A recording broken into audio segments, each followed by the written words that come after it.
Tes tes. Halo.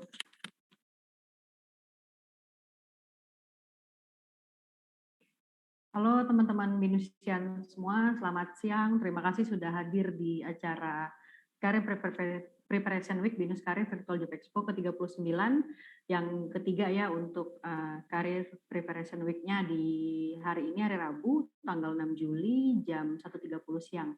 Nah teman-teman, kalau di tanggal 4 dan 5 kemarin kita melakukan review CV juga, dan hari ini juga terakhir kita akan melakukan review CV kembali, yakni kita hari ini kedatangan narasumber teman-teman dari Mas Gregorius Aditya, selaku konsultan di Klub ID. Halo Mas, apa kabarnya? Halo Zia, baik. Oke, baik, alhamdulillah. Oke, gitu. Oke, nah teman-teman untuk tema kali ini judulnya CV Surgery, Review dan Patch Up Your CV. Review dan menyelesaikan atau memperbaiki CV kamu gitu. Seperti biasa nanti teman-teman yang ingin CV-nya direview boleh raise hand. Nanti akan mendapat giliran ya teman-temannya sekitar 5 menit untuk satu anak. Kita buka sekitar 5 slot ya teman-teman ya, atau 5 kuota seperti itu. Dan jangan lupa nanti untuk absen yang pertama teman-teman dan kedua aku akan share di pertengahan acara. Dan juga nanti siap-siap yang ingin CV-nya direview untuk disiapkan di laptop atau komputernya atau di handphonenya ya teman-teman ya. Nanti akan aku kasih akses untuk share screen. Kayak gitu. Oke deh, kalau kayak gitu tanpa menunggu berlama-lama lagi, kepada Mas Gregorius Yudhistira aku persilahkan untuk membawakan materinya. Silahkan Mas. Oke, thank you Zia. Halo, selamat siang teman-teman Binusian semua.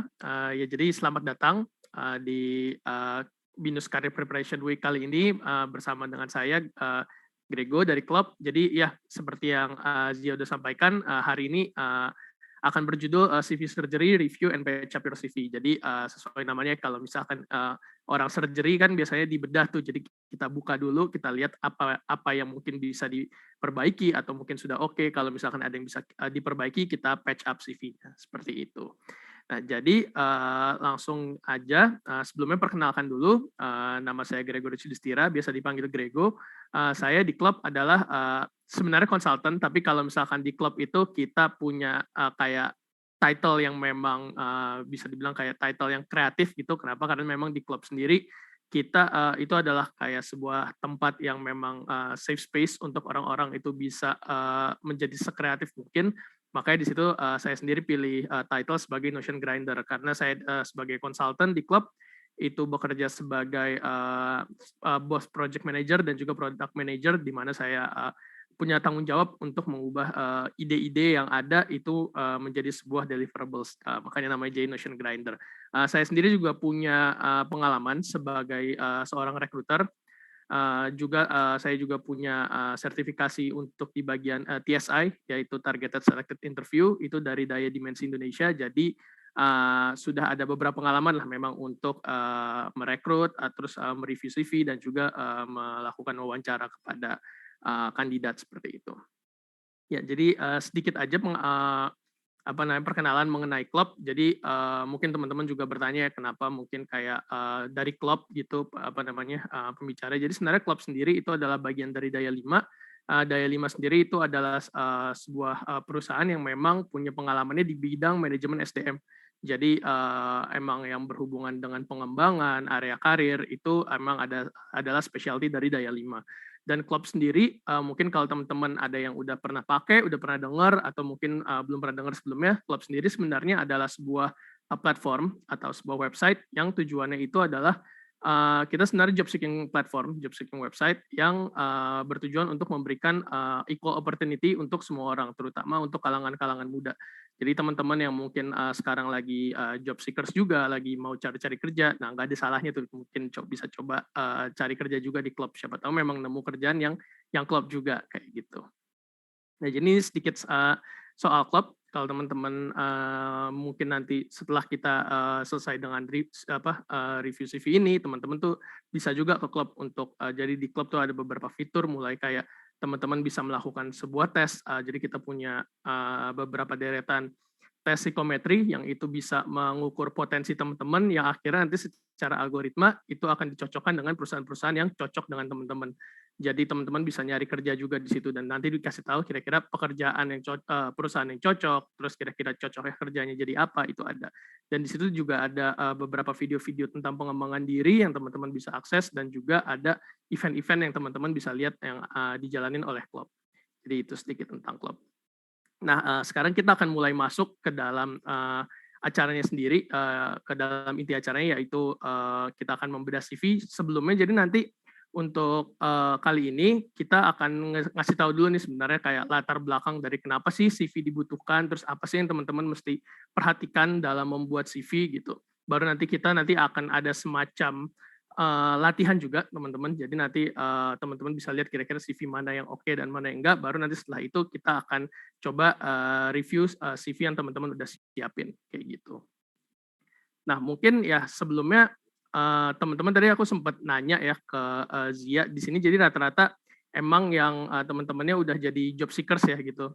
Mungkin di sini teman-teman adalah job seekers, terus sekarang lagi bingung kayak gimana sih caranya bikin CV yang dilirik oleh seorang rekruter, terus gimana sih kira-kira bikin CV yang cocok dengan pekerjaan yang yang teman-teman mau apply gitu. Memang pertanyaan-pertanyaan tersebut itu adalah pertanyaan-pertanyaan yang umum sebenarnya, terus kayak apa sih yang mesti saya taruh di dalam CV supaya itu tuh dilihat gitu. Itu memang pertanyaan-pertanyaan yang sangat umum untuk keluar saat teman-teman lagi mencari kerja, apalagi kalau misalnya teman-teman sebagai first jobbers gitu ya, jadi belum pernah ada pengalaman mencari kerja, belum pernah ada pengalaman dapat kerja juga gitu, jadi masih bertanya-tanya seperti itu. Nah, jadi sebenarnya sebelum teman-teman membuat CV nih gitu, sebelum teman-teman dilihat CV-nya, sebenarnya kita harus bertanya dulu nih, apa sih yang sebenarnya diperlukan dalam dunia profesional gitu. Kenapa pertanyaan ini penting? Ini supaya teman-teman tahu nih, sebenarnya CV itu kan tujuannya untuk menjawab apa yang dibutuhkan oleh sebuah perusahaan saat mereka sedang mencari kandidat. Nah, jadi saat ditanya apa yang diperlukan dalam dunia profesional, itu sebenarnya ada 4. Yang pertama itu ada pengetahuan, kedua itu ada atribut personal, ketiga itu adalah kompetensi, dan 4 itu adalah pengalaman.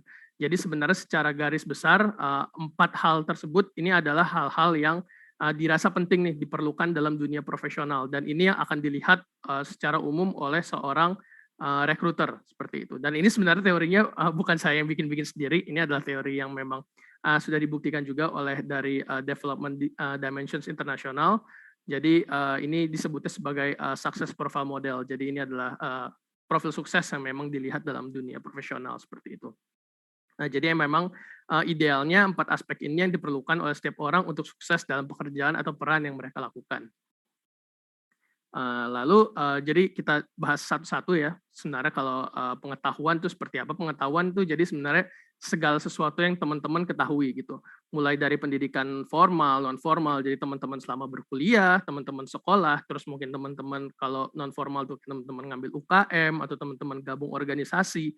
Pokoknya semua informasi yang teman-teman bisa gunakan, teman-teman dapat dan bisa gunakan, dan selama itu relevan, itu bisa dibilang pengetahuan. Bahkan sebenarnya kayak buku-buku atau mungkin film, media-media yang teman-teman konsumsi di luar edukasi ya, di luar perkuliahan atau sekolah, itu sebenarnya kalau misalkan ada nilai-nilai relevan atau hal-hal yang bisa teman-teman pelajari dan aplikasikan, itu bisa disebut sebagai pengetahuan juga gitu. Jadi jangan takut untuk hal-hal yang teman rasa itu pengetahuan dan itu relevan, itu bisa teman-teman gunakan seperti itu. Yang kedua, atribut personal. Mungkin ada yang kayak bertanya-tanya gitu ya, kenapa? Maksudnya kayak emang kenapa hal-hal yang sifatnya personal, emang ini kan tadi areanya profesional, kok ada hal-hal yang atributnya personal. Nah, kenapa itu penting? Jadi sebenarnya atribut personal ini seringkali diidentifikasi oleh karakter, kepribadian, minat, dan nilai-nilai kehidupan. Nah, kenapa ini penting? Kenapa hal-hal yang sifatnya personal ini bisa jadi penting dalam dunia profesional? Karena sebenarnya hal-hal yang personal ini nantinya akan menyangkut dengan apa yang teman-teman suka atau tidak suka kerjakan, lalu apa yang hal-hal yang teman-teman senang atau tidak senang untuk kerjakan, dan akhirnya ini akan berpengaruh kepada teman-teman akan rela atau nggak rela untuk melakukan sesuatu. Dan di sini biasanya nanti digambarkan dalam sebuah value yang teman-teman pegang, terus kayak alasan atau motivasi yang teman-teman miliki, dan ini sebenarnya juga hal-hal yang bisa dilihat di dalam CV.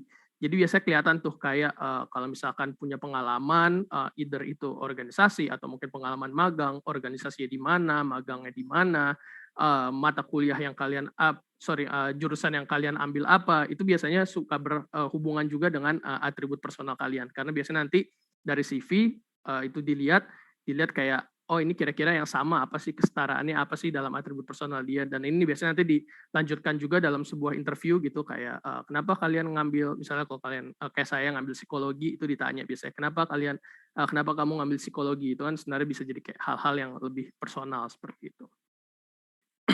Ketiga itu adalah kompetensi. Jadi di sini lebih ke arah keterampilan yang bisa teman-teman tampilkan seperti itu. Di sini bisa dibagi dua, yaitu adalah hard skills dan yang kedua itu adalah soft skills. Jadi bisa dari kemampuan-kemampuan teknis yang teman-teman miliki, kayak kemampuan bahasa Inggris, kemampuan mungkin teman-teman punya pengalaman pernah ambil bootcamp atau mungkin pernah ikut les atau apapun yang sifatnya itu adalah kemampuan teknikal, itu bisa kalian masukkan juga ke dalam CV kalian, tapi juga kemampuan-kemampuan soft skills, kayak misalnya teman-teman mungkin pernah ikut BEM misalnya, jadi punya kemampuan leadership seperti itu bisa juga masuk dalam soft skills. Jadi dua hal ini tetap menjadi sebuah kompetensi yang berharga yang teman-teman bisa masukkan ke dalam CV, dan itu akan menjadi pertimbangan banget tuh, akan dijadikan pertimbangan biasanya untuk oleh seorang recruiter seperti itu. Nah, yang terakhir pastinya itu adalah pengalaman. Jadi ini adalah hal-hal yang teman-teman udah alami dan jalankan. Dan biasanya di sini yang dilihat nanti adalah milestones. Jadi kayak titik-titik di mana teman-teman mendapatkan sebuah pencapaian-pencapaian besar, kayak ini saya masuk SD-nya di mana, lalu akhirnya SMA di mana, kuliah di mana. Mungkin kalau SD kejauhannya, jadi kayak kuliahnya di mana, akhirnya terus punya pengalaman kerja apa, itu bisa dibilang milestones. Dan track record teman-teman, misalnya oh saya kuliah akhirnya punya GPA-nya waktu itu dapatnya berapa, untuk yang udah lulus mungkin GPA-nya berapa, terus kayak saya pernah ambil tes TOEFL-nya akhirnya berapa. Nah itu kayak track record seperti itu. Terus kayak saya waktu itu pernah bekerjanya di mana, pernah magang di mana. Nah itu adalah semuanya masuk ke dalam aspek pengalaman. Nah sebenarnya secara gambaran garis besar, kalau misalkan teman-teman lihat dari success profile, ini kurang lebih seperti ini. Jadi ini ada kayak 4 bagian ya. Jadi ada knowledge, competencies, experience, sama personal attributes. Untuk lebih gampangnya diingatnya seperti ini. Jadi kalau knowledge itu apa yang orang-orang tahu, terus kalau misalnya competencies itu apa yang orang-orang bisa lakukan, dan kalau experience ini apa yang orang-orang sudah lakukan, dan kalau personal attributes ini apa sih orang itu, seperti apa sih gambaran orang itu, siapa orang tersebut gitu. Ini jadi sebenarnya kayak 4 hal yang simple, sebenarnya cuma ada 4, tapi ini 4 hal yang dianggap penting dalam dunia profesional, dan 4 hal ini bisa akhirnya kalian teman-teman translate jadi sebuah CV gitu. Nah iya, jadi gimana tadi cara menunjukkan success profile tersebut. Nah itu bisa teman-teman buat dalam CV atau resume, dan juga bisa kalian teman-teman tunjukkan dalam interview. Nah, cuman kali ini kita akan fokusnya ke dalam bedah CV. Jadi kita akan bahas CV itu sendiri gitu. Oke, sekarang kita akan lihat nih. Jadi saat teman-teman membuat CV atau resume, itu akan dibagi dua. Jadi teman-teman mungkin harus tahu dulu tujuannya apa, dan yang kedua jadi apa sih yang perlu diperhatikan oleh teman-teman seperti itu. Nah, yang pertama tujuan dari CV atau resume itu sendiri. Nah, sebenarnya apa sih? Kenapa sih CV itu harus ada? Kenapa sih teman-teman nggak bisa kayak asal, oh saya mau interview aja, atau kayak kenapa sih gue nggak bisa langsung masuk aja ke dalam perusahaan? Kenapa sih harus dari ratusan orang dilihat dulu satu-satu CV-nya? Kenapa sih harus taruh effort ke dalam situ? Nah, sebenarnya karena tujuan dari CV itu sendiri itu menjawab pertanyaan apa yang bisa kamu lakukan untuk perusahaan ini.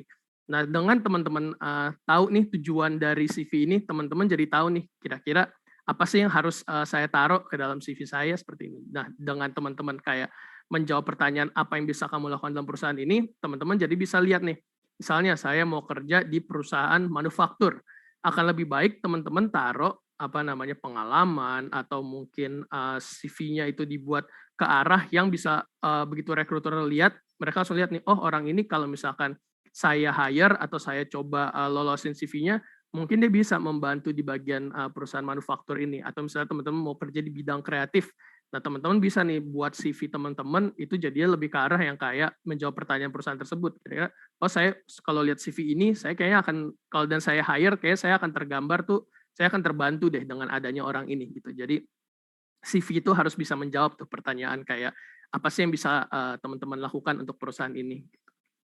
Nah, kedua, menunjukkan pengetahuan yang teman-teman miliki. Gitu. Jadi teman-teman punya pengetahuan apapun, teman-teman punya kemampuan apapun, selama itu relevan, teman-teman bisa banget tulis di CV atau resume teman-teman supaya saat perusahaan lihat mereka tuh impressed gitu kayak, oh misalnya sebut si A gitu, si A nih nge-apply nih, oh si A nih tahu apa aja sih, begitu dilihat kayak, oh si A banyak banget tahunya nih dan pengetahuannya pas banget sama kebutuhan saya, ya saya bisa akan lolosin CV-nya gitu.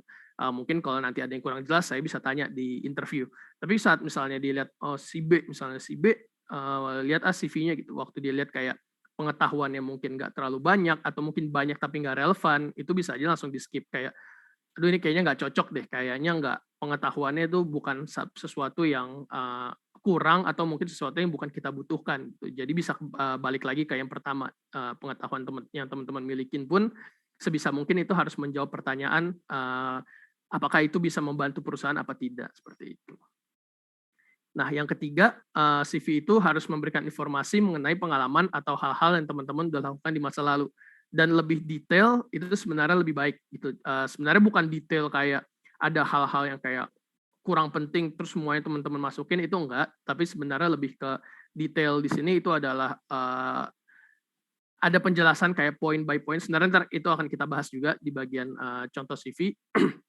Tapi intinya nanti dalam sebuah CV tersebut, saat teman-teman ngasih informasi mengenai pengalaman, itu juga harus ada penjelasan yang bisa membuat kayak, oh kenapa pengalaman ini matters gitu, kenapa ini kamu taruh. Jadi begitu dilihat kayak, oh ini cocok untuk saya hire atau tidak, seperti itu. Dan yang terakhir untuk pastinya ini untuk mendapatkan jadwal wawancara kerja ya, karena tadi teman-teman nggak bisa langsung ucuk-ucuk mau interview atau kayak ya udah saya datang mau langsung masuk kerja aja gitu, itu nggak bisa. Jadi CV ini sebenarnya adalah salah satu proses yang sebenarnya pintu terdepan saat teman-teman mau mengapply kerja, seperti itu. Dan karena ini adalah sebuah pintu terdepan, dan sebenarnya kalau teman-teman tahu ya, kalau dalam recruitment funnel itu bentuknya, kenapa dibilangnya funnel, karena dia bentuknya kayak terowongan yang mengerucut. Itu jadi saat teman-teman nge-apply CV, itu sebenarnya saingannya itu paling banyak dibanding saat nanti udah interview atau mungkin interview HR atau interview user gitu. Jadi saat teman-teman membuat CV, saingannya itu banyak banget, dan ini sebenarnya kayak sebuah backdoor-nya aja. Kalau misalkan teman-teman di HR atau mungkin di rekrutmen, seorang recruiter ya akan lihat CV kalian satu persatu, tapi jangan pernah expect semua recruiter itu akan membaca semuanya secara detail. Kayak gitu. Mereka pasti, apalagi kalau misalkan mereka lagi mass hiring, lagi melakukan kayak, oh saya nge-hire ribuan orang seperti itu. Nggak mungkin kayak satu-satu tuh dibaca bener-bener secara detail. Pasti mereka akan, makanya mungkin teman-teman akan dengar namanya mereka melakukan screening CV gitu, screening. Jadi mereka cuma kayak, oh oke, oh oke, oh kurang gitu. Jadi gimana pun juga teman-teman harus buat CV itu semencolok mungkin, dan waktu dilihat itu langsung kayak, oh ini oke, ini bisa dicoba gitu, karena saingan teman-teman itu akan paling banyak saat membuat CV, seperti itu. Nah, jadi sebenarnya begitu udah tahu nih kayak prosesnya kayak gimana, tujuannya apa sih yang mesti diperhatikan saat membuat CV atau resume supaya mencolok gitu, supaya bisa langsung dilihat sama recruiter. Nah, yang pertama itu gunakan bahasa yang formal. Jadi saat teman-teman membuat CV, gunakan memang bahasa yang sesuai dengan ejaan yang disetarakan gitu. Jadi jangan pakai istilah, jangan gunakan bahasa gaul, dan gunakan satu bahasa. Nggak apa-apa pakai bahasa Inggris, nggak apa-apa pakai bahasa Indonesia. Dan apabila misalkan perusahaan yang mungkin teman-teman lihat, jadi dilihat-lihat juga ya, kalau misalkan website-nya mungkin mostly in English, gunakan CV bahasa Inggris juga. Jadi kalau misalkan teman-teman kayak lihat, oh ini memang udah biasa nih mereka menggunakan Inggris gitu, upload CV bahasa Inggris saja, karena di situ secara nggak langsung mereka akan lebih bisa menilai juga kapabilitas bahasa Inggris teman-teman. Tapi kalau misalkan teman-teman lihat perusahaan yang memang ya mereka mungkin di website-nya, dalam brandingnya semuanya serba menggunakan bahasa Indonesia, nggak apa-apa pakai bahasa Indonesia. Tapi pastikan baik itu bahasa Indonesia atau bahasa Inggris, itu gunakan bahasa yang formal. Bahkan kalau misalkan itu perusahaan luar negeri, yang mungkin itu perusahaan, misalnya perusahaan dari China, teman-teman bisa pakai bahasa Mandarin. Kalau misalnya itu perusahaan Jepang, teman-teman kalau bisa bahasa Jepang, gunakan bahasa Jepang gitu. Jadi gunakan bahasa yang sesuai aja gitu, tapi yang pasti adalah gunakan bahasa yang memang formal. Dan kalau menggunakan bahasa yang bukan bahasa native kita, pastikan benar juga gitu. Maksudnya kalau teman-teman mungkin ragu sama kapabilitas bahasa teman-teman, terus teman-teman langsung coba deh, gue mau nge-apply ke perusahaan Korea, gue coba deh gunakan bahasa Korea dengan semua kekoreaan yang gue tahu gitu. Tapi ternyata bahasanya pas dibaca sama orang Koreanya kayak salah nih grammarnya gitu. Nah itu mendingan jangan, jadi hindari. Jadi kalau bisa pakai Indonesia atau Inggris yang lebih internasional digunakan aja. Tapi kecuali teman-teman memang sudah sangat pede lah dengan kapabilitas bahasa teman-teman seperti itu. Yang kedua, ini yang orang-orang sebenarnya kayak penting dan mungkin kalau kita lihat kayak, oh masa nggak tulis gitu, cuman orang-orang ada aja yang suka miss gitu. Jadi tuliskan gimana cara teman-teman bisa dihubungi gitu. Jadi pasti dalam CV itu teman-teman harus tulis kontak personnya.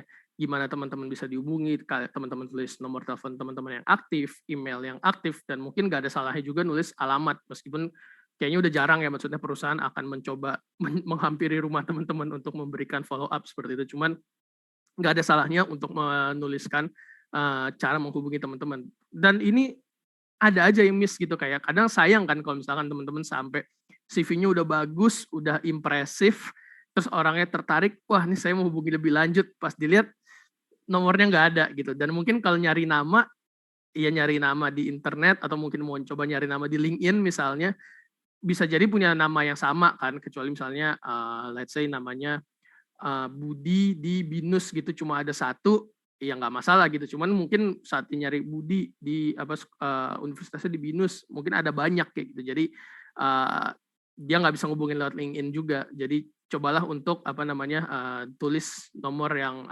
atau mungkin kontak yang bisa dihubungi sama teman-teman. Dan belum tentu juga maksudnya si HR akan meletakkan effort untuk cari. Bisa aja begitu lihat kayak bagus nih mau kontak ya nggak ada kontaknya, ya udah dipas gitu. Itu jadi akan menjadi sebuah kesempatan yang hilang gitu. Jadi usahakan ada nomor, bukan usahakan, harus ada kontak personnya seperti itu. Nah, yang ketiga ini jelaskan waktu-waktu jeda yang kamu miliki. Nah, ini apa? Ini yang sebenarnya suka disebut oleh seorang HR atau seorang recruiter itu time gap. Jadi time gap ini apa? Nah, misalnya nih, teman-teman pernah kerja di tahun 2018 sampai 2020 misalnya, pernah magang atau ya pernah bekerja 2018 sampai 2020. Nah, waktu dilihat pengalaman sebelumnya itu adalah tahun 2016 sampai 2017 gitu. Mungkin mereka punya pengalaman. Nah, jadi kan ada kosong tuh 2017 sampai 2018. Nah, itu disebut sebagai time gap. Jadi gapnya ini di antara kosong ini si kandidat ini tuh ngapain gitu. Itu tuh menjadi sebuah pertanyaan tuh. Kadang bisa aja itu kayak kalau teman-teman misalnya CV-nya memang impresif banget dan udah sesuai banget dan akhirnya perusahaannya kayak mau coba gambling kayak ya udah ini kita interview, nanti time gap-nya kita tanya di interview. Itu bisa. Jadi teman-teman punya kesempatan untuk menjelaskan time gap. Tapi belum tentu semuanya punya pola pikir yang sama, atau misalnya kalau misalkan sebenarnya itu kayak udah jadi poin minus duluan gitu, kecuali teman-teman punya CV impresif banget sampai akhirnya poin minusnya ketutupan. Nah, jadi caranya gimana kalau teman-teman punya time gap atau merasa teman-teman ada nih time gap di dalam CV-nya. Nah, coba teman-teman ingat-ingat deh, selama setahun tersebut misalnya tadi, atau pokoknya selama time gap tersebut, apa tuh hal-hal yang pernah teman-teman lakukan yang kiranya bisa menjadi menjadi justifikasi adanya time gap tersebut. Mungkin teman-teman lagi fokus kuliah, lagi mengambil sebuah organisasi misalnya, teman-teman lagi fokus kepanitiaan, atau teman-teman lagi ngambil bootcamp, itu nggak apa-apa ditulis selama itu memang justified enough dan bisa ditulis, dan itu memang hal-hal yang mengembangkan diri kalian gitu. Karena kalau misalkan nggak ada, nanti jadinya belum tentu maksudnya kalian nganggur atau nggak ngapa-ngapain ya, tapi recruiter biasanya bisa aja tuh langsung asumsinya, oh ini orang nggak ngapa-ngapain setahun, jadi ada setahun yang dia terbuang dan tidak berkembang seperti itu. Nah, ketiga ini CV dan resume adalah untuk melamar pekerjaan. Ini agak ngawang, tapi maksudnya intinya CV dan resume ini areanya adalah profesional. Jadi buatlah juga CV dan resume yang profesional. Jadi tadi gunakan bahasa formal, terus kalau misalkan mau pasang foto-foto yang formal, yang proper gitu. Bentuk CV-nya juga, maksudnya saya paham ada beberapa orang mungkin memang buat CV yang bentuknya kreatif dan itu oke, itu nggak masalah.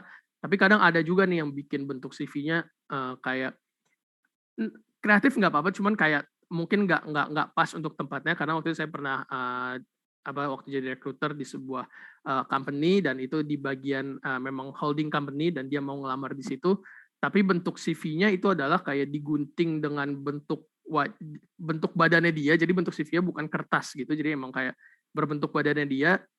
Ya maksudnya itu memang effort yang maksudnya harus diapresiasi, cuman jadinya kayak nggak proper gitu karena itu bentuknya foto dia dan dia foto pakai baju dengan apa namanya kayak kemeja kebuka gitu, jadi kayak ini orang mau ngelamar kerja atau mau ngapain sih, ada pertanyaan kayak gitu, jadi kayak cobalah buat CV kalian tetap seprofesional mungkin seperti itu. Jadi karena memang CV dan resume ini untuk melamar pekerjaan dan maksudnya nggak menutup kemungkinan ada juga orang-orang yang ini maksudnya kayak case by case banget dan nggak selalu terjadi, tapi kadang ada aja yang kayak misalnya dia taruh kata-kata bercanda dalam resumenya, kayak misalnya dia mungkin coba ngegodain rekruter, kayak tanda kutip ngegodain rekruternya kayak coba dong lamar saya, kayak misalkan saya melamar pacar atau apa yang kayak gitu, itu ada aja yang nemu kayak gitu. Nah, hal-hal kayak gitu kalau teman-teman punya kepikiran mungkin ada melakukan hal gitu, mendingan jangan karena settingnya ini adalah profesional seperti itu.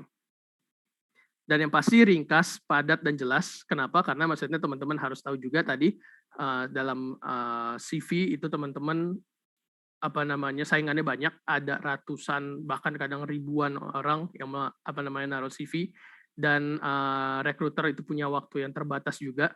Jadi maksudnya juga coba apa ya kayak sebenarnya kayak bisa dibilang kayak menghargai waktu rekruternya itu kalau teman-teman mau, jadi kayak buatlah ringkas, padat, dan sejelas mungkin. Jadi supaya waktu rekruternya lihat, dia nggak perlu tuh kayak harus bacanya harus lama gitu, karena mereka punya waktunya mereka juga kayak gitu. Jadi kalau misalkan bisa dibuat singkat, jelas tuh mereka akan jadi lebih enak juga. Mereka bisa baca cepat, terus langsung tahu to the point gitu. Dan lebih besar kemungkinannya untuk teman-teman CV-nya di-approve seperti itu. Lalu pelajari perusahaan dan modifikasi CV agar sesuai. Nah ini jadi kalau misalkan teman-teman mau, sebenarnya nggak masalah punya template satu CV gitu, kayak ini CV saya, ini akan saya sebar ke seluruh perusahaan, itu nggak masalah sebenarnya. Kalau misalkan teman-teman merasa memang CV generalnya itu bisa bisa tadi menjawab kebutuhan perusahaan tersebut, tapi akan lebih baik sebenarnya kalau teman-teman memodifikasi perusahaan CV teman-teman itu supaya lebih sesuai dengan apa yang dibutuhkan perusahaan. Nah, sebenarnya kayak contohnya tadi, kalau misalkan teman-teman mungkin mau ngelamar di perusahaan manufaktur, cobalah masukkan apa namanya pengalaman-pengalaman yang sesuai dengan kebutuhan perusahaan manufaktur gitu. Jadi teman-teman mungkin punya pengalaman apa yang lebih pas untuk perusahaan manufaktur, itu masukin aja. Tapi misalnya teman-teman mau masuk ke apa namanya aku mau jadi people development gitu, mau jadi HR. Nah, kalau teman-teman punya apa namanya pengalaman training, teman-teman punya pengalaman apa namanya magang magang di bagian HR gitu, atau ya tadi mungkin pernah membuat modul atau nilai pelatihannya, misalnya kalau teman-teman psikologi ada kelas pelatihan, oh nilai pelatihannya bagus gitu, itu bisa dimasukkan ke dalam CV karena itu nanti jadi kayak waktu apa namanya recruiter lihat, oh ini untuk people development, oh ini orang ini pas nih gitu, itu jadinya bisa punya poin yang lebih untuk masuk. Nah kalau misalkan teman-teman mau membuat CV yang kreatif, mungkin banyak gambarnya, mungkin kayak bentuknya nggak seperti CV yang konvensional, itu nggak masalah juga kalau teman-teman memang mau mendaftarkan diri ke perusahaan-perusahaan yang di bidangnya bidang kreatif seperti itu. Jadi nggak ada salahnya itu untuk membuat effort yang lebih ekstra itu untuk mempelajari perusahaan, mempelajari pekerjaannya, dan teman-teman modifikasi supaya CV teman-teman sesuai gitu. Karena kalau misalkan CV yang general, kadang jadinya nanti ada beberapa pengalaman, nggak maksudnya ini nggak selalu terjadi, tapi maksudnya ada apa namanya kemungkinan ada pengalaman-pengalaman atau latar belakang yang sebenarnya nggak terlalu relevan sama pekerjaan yang dibutuhkan seperti itu. Dan ini perhatikan penulisan, ini juga sebenarnya kurang lebih mirip dengan gunakan bahasa formal tadi, cuman kalau ini lebih kayak penulisannya, jadi hindari typo, hindari apa namanya tulisannya kurang lengkap atau gimana. Jadi pastikan ya CV kalian perfect lah dalam segi penulisan, tidak ada kesalahan seperti itu. Dan yang paling pasti begitu teman-teman udah selesai membuat CV, nggak ada salahnya sebelum dikirim itu teman-teman minta bantuan orang lain untuk baca. Akan lebih baik sebenarnya kalau teman-teman punya beberapa opinion, mungkin teman-teman bisa kirim ke sesama teman kalian yang mungkin sama-sama job seekers juga. Jadi waktu kalau dia baca tanggapannya seperti apa. Jadi mungkin orang-orang bisa dibilang kayak ya sama-sama awam lah. Tapi nggak ada salah juga kalau mungkin teman-teman punya kenalan profesional, teman-teman punya kenalan seorang recruiter, seorang HR, minta baca juga aja gitu kayak, atau mungkin teman-teman yang udah pernah diterima kerja gitu, teman-teman bisa tuh minta bantuan untuk mereka baca, terus lihat kayak ini udah oke belum, ada yang kurang nggak gitu. Jadi supaya waktu teman-teman kirim ke recruiter itu udah dengan kondisi CV yang terbaik. Gitu. Ini sebenarnya hal-hal yang teman-teman bisa perhatikan saat membuat CV atau resume seperti itu. Nah, sekarang nih kita udah tahu tujuannya CV, kita udah tahu juga apa yang harus diperhatikan. Nah, ini saya mau coba kasih apa namanya sebuah apa namanya kayak pertanyaan gitulah. Ini ada 2 buah CV, CV yang kiri dan yang kanan, punyanya Mawar Gemilang dan punyanya Mbak Anita Cantika. Nah, ini tenang aja dua-duanya ini adalah persona, jadi bukan orang beneran. Nah, menurut teman-teman yang akan lebih dilirik sama apa namanya recruiter itu yang kiri punyanya Mbak Mawar atau yang kanan punyanya Mbak Anita? Mungkin boleh coba tulis di chat kali. Kiri, kiri. Ada lagi kiri. Kiri ya, jadi ini yang pada jawab rata-rata bilang kiri ya, apa namanya, oke punyanya Mawar gitu. Jadi memang rata-rata bilang yang punyanya Mbak Mawar yang kira-kira akan lebih dilirik sama apa namanya recruiter gitu. Nah sebelumnya ada yang mau coba jawab dulu nggak? Atau mungkin boleh kali ya Kak Zia kalau mungkin ada yang mau coba jawab open mic gitu. Iya, Kenapa boleh. yang punyanya yang kirim punyanya Mbak Mawar yang lebih dilirik? Oke, boleh teman-teman silahkan yang mau menjawab mungkin boleh open mic. Kalau nggak bisa open mic, nanti aku kasih akses untuk mute mic-nya ya teman-teman. Mungkin dari Friends, Ayu atau Muhammad atau Alma punya alasan tersendiri kenapa? Saya Kak, Oke, boleh. Silakan. kalau menurut saya lebih memilih sebelah kiri karena lebih desainnya lebih bagus sih, nggak ada kayak simbol-simbol gitu sih. Jadi HRD lebih bacanya lebih gampang ketimbang pakai yang sebelah kanan gitu. Kalau menurut saya itu Kak. Oke, ya thank you. Ya jadi apa namanya lebih ini ya. Kalau dari desainnya kayak lebih enak dilihatnya ya, lebih enak dilihatnya. Nggak banyak gambar, nggak banyak apa namanya, nggak banyak yang mendistrak lah seperti itu. Jadi makanya lebih dilihat yang punyanya Mawar. Ya, thank you jawabannya. Kita coba deh kita sekarang review satu-satu dari punyanya Mbak Anita dulu sekarang. Nah, ini punyanya Mbak Anita. Jadi kita lihat apa aja yang ada bisa di notes ya di dalam CV-nya Mbak Anita di sini. Ya, jadi sebenarnya foto itu nggak perlu terlalu jauh, nggak perlu seluruh badan gitu ya, karena terlalu jauh, jadi mukanya nanti malah nggak kelihatan. Terus di sini pembukaannya sebenarnya mungkin agak kecil ya, tapi di sini pembukaannya dia cukup panjang, jadi ada bagian-bagian yang nggak relevan juga. Kayak jadi sebenarnya saat teman-teman buat introduction itu perlu, maksudnya itu hal yang penting karena itu kan juga adalah sarana seorang apa namanya seorang recruiter itu untuk kayak sekali baca tahu tentang diri kalian gitu. Tapi jadi buatlah itu sesingkat, padat dan jelas mungkin. Mungkin kalau teman-teman pernah coba di LinkedIn itu biasanya ada juga tuh kayak kalau di bawah nama teman-teman kalian langsung ada kan kayak summary tentang kalian gitu. Jadi itu bisa dibuat yang memang sekali baca orang langsung tahu nih dia apa, dia latar belakangnya seperti apa dan dia sukanya apa. Dan di sini si Mbak Anita ini menggunakan lebih dari satu bahasa dan ada istilah yang tidak baku. Kayak di sini di pembukaan dia bilang saya suka bekerja di tempat yang bersuasana fun dan enjoyable. Terima kasih gitu. Sebenarnya nggak masalah menunjukkan kalau dia suka bekerja di tempat yang seperti apa, tapi coba sampaikan dengan kalimat yang apa namanya lebih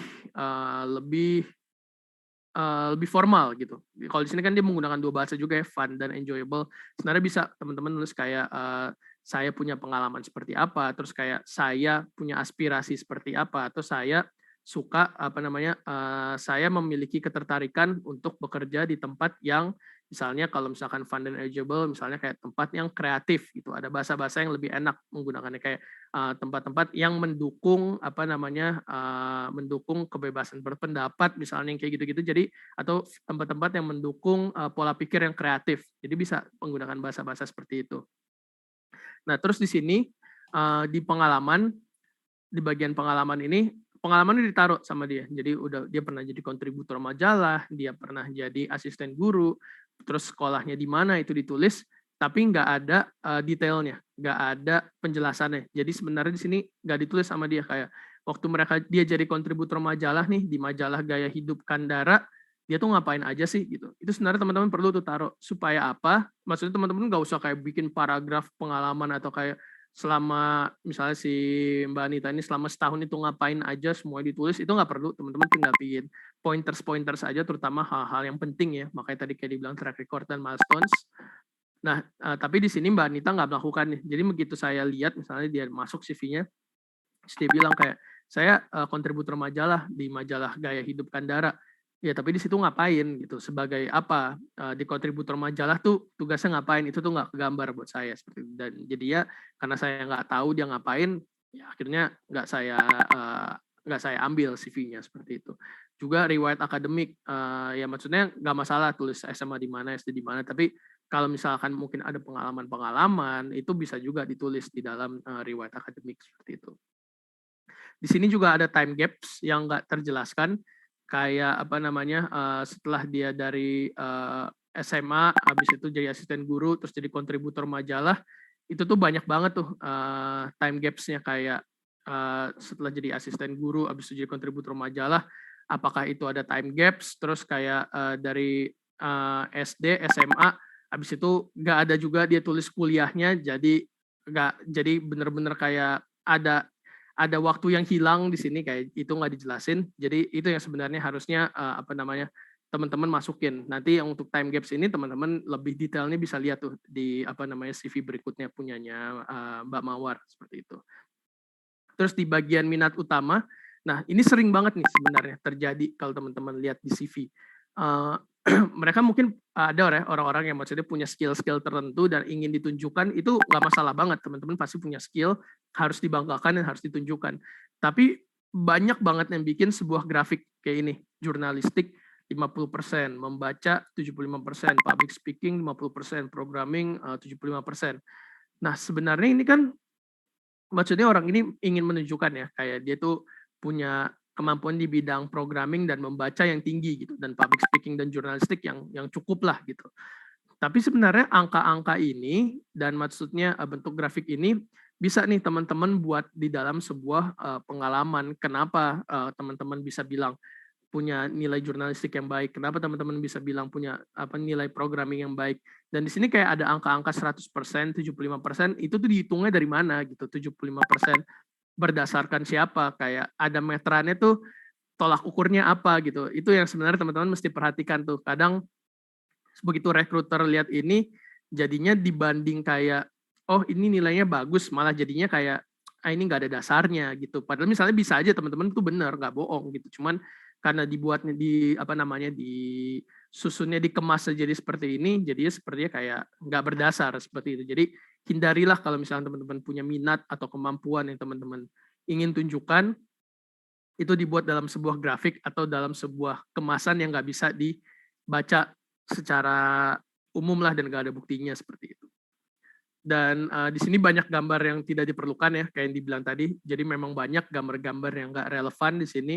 Kayak ada mungkin kalau teman-teman mau nunjukin foto atau bukti teman-teman pernah mengikuti mengikuti sebuah kegiatan atau sebagai bukti misalnya saya pernah ikut organisasi, terus ada foto teman-teman ikut organisasi, itu nggak masalah, tapi buat saya itu dalam sebuah portofolio. Jadi jangan ada di CV, karena di CV itu tadi fungsinya adalah screening, dan adanya foto-foto ini itu malah bisa membuat distraksi gitu. Jadi kayak susah bacanya, jadi kayak dan belum tentu orangnya jadi ngeh kayak ini tujuan gambarnya tuh buat apa sih gitu, jadi ya belum tentu, jadi ya malah itu bisa jadi poin minus buat teman-teman seperti itu. Terus terlalu banyak tipe font. Kalau misalkan teman-teman mau buat CV, nggak apa-apa, maksudnya kalau mau ada beberapa font gitu, tapi buatlah maksimal paling nggak 2 lah, 2 font itu udah cukup gitu. Meskipun itu CV yang kreatif pun, maksudnya teman-teman mau daftar ke perusahaan yang kreatif dan teman-teman mau menunjukkan kreativitas diri teman-teman, itu nggak masalah juga CV kalau fontnya nggak terlalu banyak. Justru kalau terlalu banyak itu cukup mendistraksi juga dan jadinya kayak too much lah CV-nya. Jadi dibuat tipe font nggak usah terlalu banyak seperti itu. Dan berikutnya ini adalah CV-nya Mbak Mawar. Nah di sini bisa teman-teman kayak langsung kelihatan ya sebenarnya cukup berbeda kalau teman-teman lihat, makanya tadi pas dibandingin tuh langsung ketahuan di kiri punya Mbak Mawar. Nah di sini foto lebih dekat, wajah jadi terlihat lebih jelas karena foto angle-nya lebih dekat ya, jadi orang tuh bisa lihat mukanya. Tapi sebenarnya gini, beberapa CV pun dan beberapa perusahaan sekarang memang ada juga yang nggak menggunakan foto, itu jadi nggak masalah karena maksudnya beberapa perusahaan udah nggak masalah ya kalau misalkan nggak menggunakan foto. Jadi yang penting saya mau lihat pengalamannya aja, saya mau lihat pengalaman yang relevannya aja, fotonya nggak perlu, itu nanti lihat pas di interview aja gitu. Cuman beberapa perusahaan masih ada yang beberapa perusahaan dan pekerjaan itu masih ada yang mau menggunakan foto, yang membutuhkan foto. Tujuannya apa? Misalnya nih, terutama mungkin perusahaan-perusahaan pekerjaan yang di bidang kreatif atau mungkin di bidang yang mereka butuh apa ya? Butuh personal branding atau mungkin mereka butuh orang-orang yang bekerja di front end atau di front desk gitu misalnya, itu nggak menutup kemungkinan ada perusahaan-perusahaan yang biasanya memang di job requirement saya aja mereka udah nulis kayak berpenampilan menarik misalnya. Nah itu jadi memang foto dibutuhkan, tapi kadang biasanya berpenampilan menarik pun itu bisa yang kayak teman-teman tunjukkan dengan fotolah dengan apa ya setting yang formal, yang rapi, nggak usah formal sih kayak rapi, memang menunjukkan kalau teman-teman itu apa namanya bisa memberikan presence yang profesional lah seperti itu. Nah jadi itu juga sebenarnya foto yang dibutuhkan ada di dalam CV kayak gitu. Nah terus pembukaan yang singkat, padat dan jelas. Di sini pembukaan dia di bagian personal profile, dia bilang kalau dia itu adalah seorang IT project manager dengan pengetahuan yang holistik mengenai software dan software development dan desain. Dia punya, jadi begitu udah baca nih 2 baris aja saya udah tahu nih kayak oh dia orang IT project manager dan dia punya pengalaman yang luas nih mengenai software development sama desain. Terus dia bilang begitu saya udah kayak tertarik, saya baca lagi, oh dia juga punya pengalaman untuk berkoordinasi dengan stakeholders gitu. Dengan 3 baris ini aja saya udah bisa kayak tahu tentang si Mawar ini dibanding tadi panjang banget soal si Mbak Anita seperti itu. Lalu baru di bawahnya di sini juga mereka si Mbak Mawar ini menggunakan bahasa-bahasa yang formal ya. Jadi nggak ada terms, nggak ada istilah-istilah, nggak ada bahasa gaul dan bahasanya satu aja, dia menggunakan bahasa Inggris. Lalu di sini ada penjelasan lebih lanjut mengenai pengalaman kayak di sini project manager, dia bilang kalau dia tuh ngapain aja sih. Jadi dia conduct day-to-day project coordination, planning, terus membuat functional and technical application documents. Jadi saya tahu nih dia, oh project manager-nya dia tuh kerjanya ngapain aja. Karena gini, mungkin ada yang kayak bertanya, ya kan project manager udah tahu lah harusnya job desk-nya apa, apalagi recruiter gitu. Nah, nggak menutup kemungkinan project manager di perusahaan A dan project manager di perusahaan B itu bisa beda gitu. Jadi day to day jobs-nya akan lebih baik kalau teman-teman jelaskan gitu. Kadang ada aja perusahaan yang namanya apa, mungkin sama dengan perusahaan lain nama apa namanya title-nya, tapi pekerjaannya beda day to day-nya. Kayak saya aja misalnya konsultan, nah konsultan di klub misalnya dengan konsultan di perusahaan lain mungkin bisa beda gitu. Makanya kalau saya dibikin di CV pun konsultan, saya tulis di bawahnya konsultan tuh apa sih kayak day to day-nya ngapain aja sih kayak gitu. Nah, jadi buatlah apa namanya pengalamannya ini pun ada pointers-pointersnya seperti itu. Terus di sini time gap antara karir itu terjelaskan. Kayak di sini dia senior UX designer ya 2017 sampai 2018. Tiba-tiba dia project manager itu Mei 2021. Mungkin orang kayak, oh kok loncat gitu 2018 sampai 2020-nya kemana. Nah di sini sebenarnya udah ada ternyata. Dia tuh ternyata lagi ngambil S2 di Pinter Banget University. Jadi memang time gap-nya pun udah terjelaskan di sini. Dan time gap ini nggak harus teman-teman apa namanya tadi ya, nggak harus mengikuti kegiatan formal, mau teman-teman les, mau teman-teman banyak ikut webinar juga nggak apa-apa, atau teman-teman ngambil bootcamp misalnya, itu bisa banget ditulis. Nah, terus nggak ada font yang mendistraksi gitu. Jadi font-fontnya pun, gambar-gambarnya pun itu nggak ada. Jadi orang begitu baca itu bisa fokus. Nggak ada juga tuh kayak minat kayak dia bikin dalam bentuk grafik, itu nggak ada. Dia cuma bilang kayak words receive-nya tuh apa, terus areas of interest-nya tuh apa, IT works, data science, dan ini semua terbukti dari kerjaan-kerjaan dia gitu. Jadi begitu saya baca, semuanya checks out, dan semuanya kayak tergambar dengan saya sekali screening, ya udah ini bisa langsung saya ambil.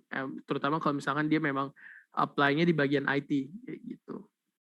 Jadi ini yang hal-hal teman-teman yang bisa jadikan contoh. Tapi ini juga sebenarnya bukan contoh kaku ya kayak oh CV-nya harus gini gitu. Enggak, ini kembali lagi ke tadi poin di mana teman-teman pelajari perusahaannya, teman-teman pelajari pekerjaannya yang teman-teman mau apply. Jadi teman-teman bisa lihat tuh apa namanya kira-kira CV yang harus saya kemas itu kayak gimana.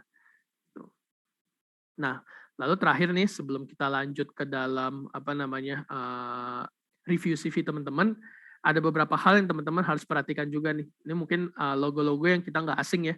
Ada Instagram, TikTok, Facebook, YouTube, Twitter, LinkedIn. Nah ini sosial media ini sebenarnya hal yang belum tentu teman-teman submit ya. Teman-teman belum tentu submit, tapi ini sebenarnya bisa jadi bagian dari CV. Kenapa? Yang seorang recruiter, seorang HR itu sangat memungkinkan untuk melakukan background checking. Jadi teman-teman mesti perhatikan juga nih media sosial yang teman-teman gunakan. Karena media sosial ini juga sebenarnya adalah media untuk melakukan personal branding teman-teman.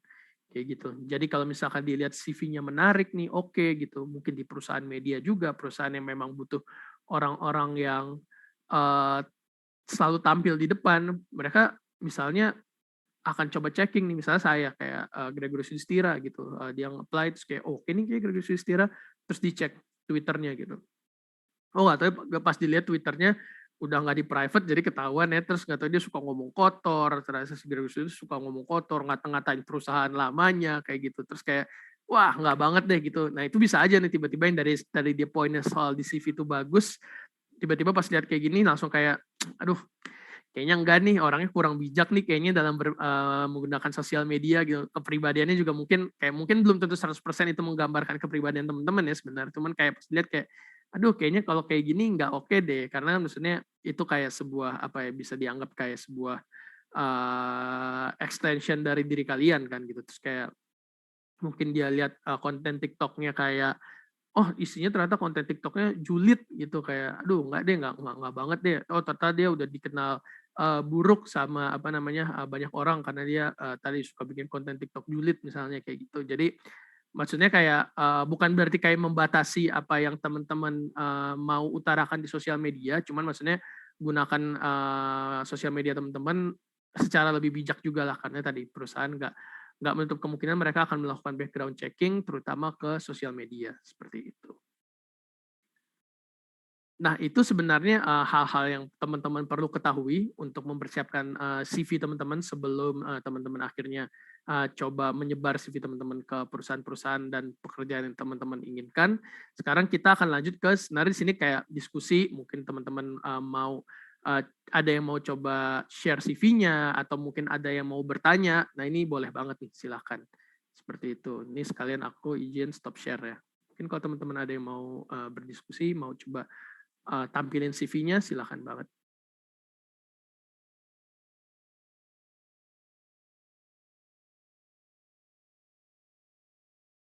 Ini Franz David raise hand mau apa namanya mau oke. Oh ya, halo, mohon maaf Mas sebelumnya tadi aku keluar sebentar. Oh iya. Gimana Mas tadi? Iya ini jadi udah kalau misalkan ada yang mau apa namanya share CV-nya, mau sharekan CV-nya atau mungkin ada yang mau bertanya atau apa silahkan. Oke baik. Nah teman-teman berarti materi yang diberikan sama Mas Grego tadi sudah selesai ya. Tadi mohon diingat-ingat teman-teman untuk review CV-nya apa aja nih yang perlu diperhatikan, yang harus dibuat dalam resume. Jadi kayak misalkan bahasa yang formal, ringkas, padat, dan jelas, kemudian pelajari perusahaan, lalu modifikasi CV agar sesuai dengan yang perusahaan butuhkan saat kalian juga melamar, seperti itu. Oke. Nah, untuk sesi sekarang berarti kita akan masuk untuk review CV-nya ya teman-teman ya. Yang pertama tadi yang resen siapa? Friends atau Kenny? Silahkan. Saya Kak. Iya, Oke, kayaknya baik, dari Friends silakan. duluan. Kak, Oke, saya pengen di review CV-nya Kak, boleh Kak? Oke, Ya, boleh. boleh. Silakan share screen. Oh ya Kak, baik Kak, bentar Kak. Baik.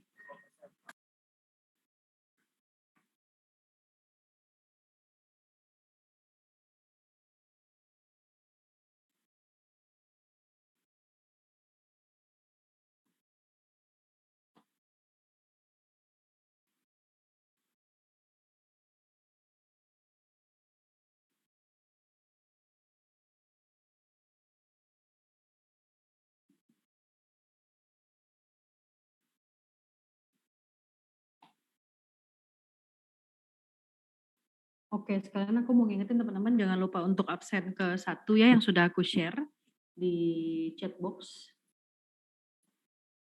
Pastikan NIM dan namanya sudah benar ya teman-teman saat pengisian formnya. Friends, apakah sudah?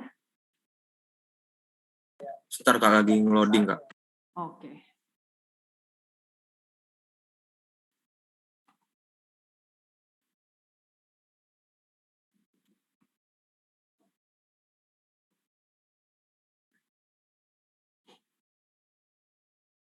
Udah Kak. Masih on progress. Oke. Oke, sudah. Silakan Mas Kriko. Oke, silakan sambil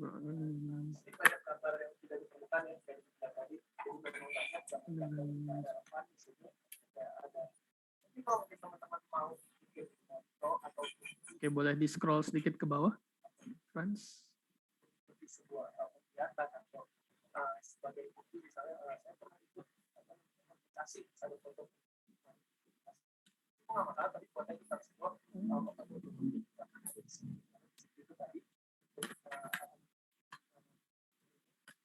Oke, di paling bawah ada lagi atau oke. Ya, oke. Ya, thank you Frans. Ini coba sekarang kita bahas bareng-bareng ya gitu. Sebenarnya di sini kira-kira yang apa namanya Frans buat tuh seperti apa. Nah, kalau dari yang punya Frans ini udah di bagian atas tuh udah oke ya. Maksudnya kayak begitu tahu nama itu langsung ada kontaknya gitu. Jadi begitu saya lihat udah tahu nih kira-kira si Frans ini kalau misalnya nanti udah oke kontaknya gimana gitu. Nah, tadi ya mengenai apa namanya CV ada foto atau tidak. Nah, itu tadi balik lagi tergantung teman-teman apply-nya kemana. Jadi itu bukan sesuatu yang kayak hard coded harus ada CV, dan bahkan kayak CV pun kalau teman-teman pakai ATS apalagi kayak CV dari LinkedIn atau dari mana kadang kalau di download pun nggak semuanya ada foto gitu. Cuman memang kadang ada atau tidaknya foto itu bisa jadi poin plus karena nanti itu kayak bisa jadi apa ya, si perusahaan tuh kayak tahu what to expect lah saat mereka melakukan interview dan what to expect orangnya seperti apa yang akan masuk gitu. Itu kalau misalkan bagian foto. Cuman kalau untuk dari summary itu sebenarnya udah cukup oke ya. Maksudnya kayak di sini kayak saya tahu nih kalau misalkan Frans ini adalah seorang mahasiswa, dia udah punya pengalaman tapi dia masih mahasiswa nih karena dia langsung bilang nih saya adalah undergraduate management BINUS tapi pengalamannya udah banyak dan dia apa namanya interest di mana itu udah ada. Di sini juga dia udah tulis education-nya apa namanya dia punya GPA-nya ditulis, jadi perusahaan itu langsung tahu kayak oh apakah orang ini apa namanya knowledge-nya itu sejauh apa itu kan bisa tergambar juga ya dari apa namanya GPA. Work experience-nya juga udah ditulis detail-detailnya, jadi udah oke dia tulis kayak kerjanya di mana, terus sebagai apa, responsibilities-nya ngapain aja, habis itu apa namanya durasinya berapa lama itu dia tulis. Di sini so far juga 2018 nggak ada time gap ya gitu. Nah paling sih kalau misalkan masukan saya ya Frans ini udah bagus CV-nya, cuman coba cari cara supaya CV itu hindari 2 halaman gitu. Karena gini, halaman kedua mungkin bisa ada kemungkinan akan dibaca gitu dan mungkin ada orang maksudnya karena pengalamannya ini kan maksudnya si Frans pengalamannya udah bagus banget ya. Pengalamannya bagus, pengalamannya banyak, jadi nggak menutup kemungkinan maksudnya kayak nggak bisa disempitin lagi gitu. Tapi coba mungkin bisa didesain sebagaimana mungkin supaya apa namanya halaman yang kedua, soalnya di halaman kedua itu cukup sayang tuh informasinya sedikit, nah tapi penting karena itu key skills, tapi kayak tulisannya dikit, tapi karena di halaman 2 itu bisa banget di skip karena balik tadi seorang rekruter itu dia baca ratusan bahkan bisa ribuan CV dan kita nggak tahu apa yang terjadi di back end-nya mereka, mungkin mereka lagi dikejar deadline, mungkin mereka lagi diminta cepet-cepet sama usernya, jadi mereka screeningnya kayak baca halaman pertama aja kayak lihat, atau mungkin kalau di apa namanya dari komputer dia cuma download terus kayak lihat halaman pertamanya terus langsung ke next candidate gitu. Jadi coba dibuat sebisa mungkin supaya semua informasi ini ada di dalam halaman yang sama gitu. Dan nggak akan ada salahnya juga sebenarnya dalam CV kalau misalkan dari segi desain itu nggak usah terlalu rame warnanya, tapi ada warna dan ada apa namanya mungkin fontnya apa ini TNR kayaknya fontnya ya, Times New Roman ya. Maksudnya menggunakan font yang lebih apa namanya lebih less kaku gitu, itu nggak ada salahnya juga supaya emang itu sebenarnya maksudnya bukan cuma supaya mempercantik tapi juga di satu sisi itu akan jadi more easy on the eye untuk seorang recruiter. Jadi bacanya lebih enak juga dan adanya color coded juga jadinya bikin CV itu nggak kayak karena kalau misalkan bener-bener tulisan after tulisan yang nggak berjarak itu lumayan pusing bacanya untuk seorang apa namanya recruiter, terutama saat dia harus membaca CV lainnya. Jadi nggak ada masalah kalau teman-teman mau coba bikin lebih ada warnanya sedikit dan mungkin dibuat lebih ada jaraknya. Dan satu lagi CV yang menarik selama nggak terlalu berlebihan kayak yang si Mbak Anita tadi ya, banyak gambar. CV yang menarik itu juga bisa lebih karena teman-teman kan di apa ya saingan dengan CV lain kan. Jadi istilahnya teman-teman maunya CV-nya tuh stand out kayak dilihat dulu gitu. Nah CV yang menarik itu paling nggak bisa langsung kayak apa nih gitu, orang jadi kayak ada langsung notice duluan lah gitu. Tapi kalau sebenarnya dari segi apa namanya segi kontennya sih udah bagus gitu, udah benar-benar jelas di sini kayak tiap-tiap pekerjaannya itu dijelasin secara apa namanya detail, ada day to day basisnya juga. Jadi bukan cuma kayak tanggung jawabnya apa gitu, enggak, tapi benar-benar kayak saya kegambar nih, oh si Franz ini waktu dia lagi di AI ini di PT Asa Internasional dia ngapain aja sih sehari-harinya gitu, day to day basisnya ngapain sih. Jadi saya tahu nih kayak capabilities-nya dia, terus kayak apa namanya yang biasa dia lakukan dan yang kira-kira kedepannya dia bisa digunakan atau ya maksudnya kayak bisa digunakan sebagai human capital tuh seperti apa sih kedepannya gitu. Itu kayak gimana itu kegambar. Itu sih untuk Franz, semoga feedback-nya maksudnya cukup membantu ya buat Franz dan yang lain. Kasih banyak atas feedback-nya, Kak. Iya, thank you. Sama-sama, Franz. Terima kasih, Franz. Nah, mungkin selanjutnya kita boleh ke Kenny ya, Mas Grego ya. Ya, Halo, boleh. Kenny. Oh ya, halo. Boleh bantu untuk review CV saya? Saya Ya, share silakan. screen ya. Oke, Ya, silakan, Kenny. ntar aku izin minum. Ya. Sebentar ya. Ya, Ya. Untuk Ayu Purnama nanti siap-siap juga ya untuk share screen ya setelah Kenny ya. Oh ya, udah tampil? Iya, tinggal hanya buka Oke, CV-nya. ya, Oke. dibuka. Oke, karena ini Kenny dari handphone, mungkin boleh Ya, agak di zoom di zoom in ya. zoom in. Ya, silakan, Oke. Mas Grego. Ya. Oke, ini juga, nah ini sebenarnya di satu sisi lebih sama ya kayak apa namanya punyanya Franz tadi. Cuman ini kelihatan ya di desainnya, ini ada halaman keduanya nggak? Apa ini udah? Ini.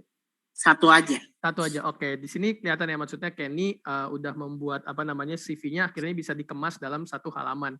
Dan di sini semuanya ada tuh, skills-nya ada, tools yang biasa Kenny gunakan ada.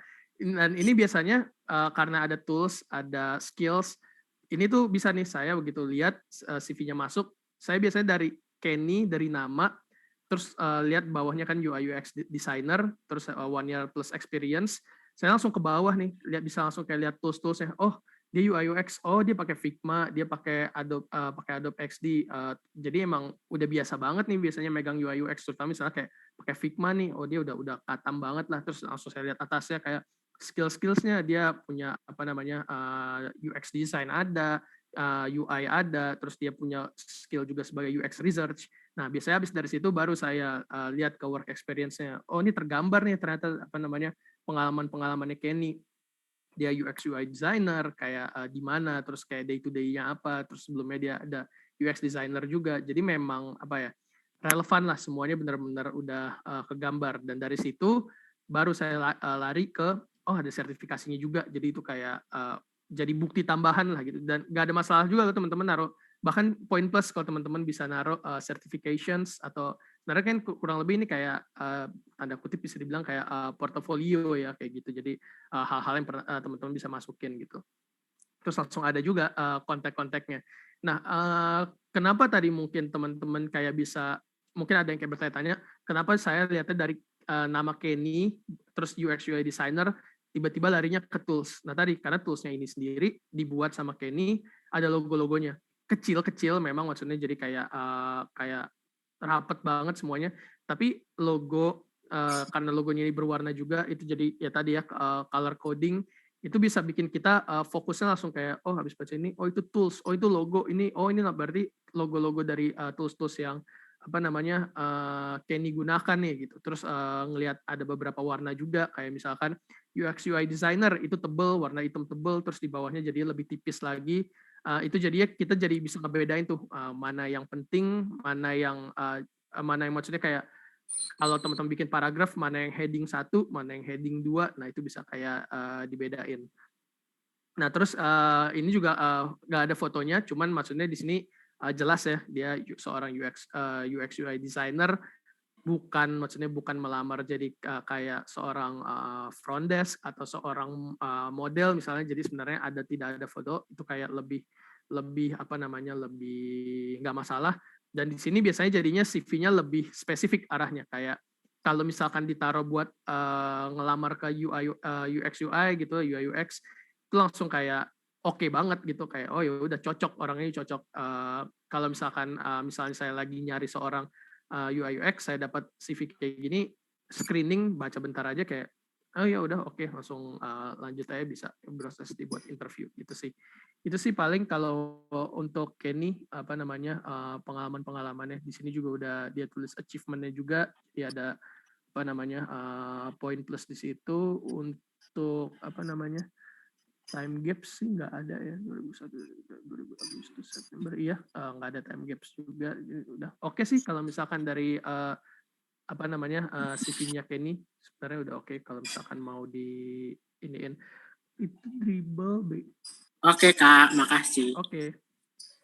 Baik, terima kasih Kenny. Nah teman-teman, aku mau ngingetin untuk absen yang pertama, jangan lupa ya, karena sebentar lagi akan aku close dan akan bersiap-siap untuk absen kedua.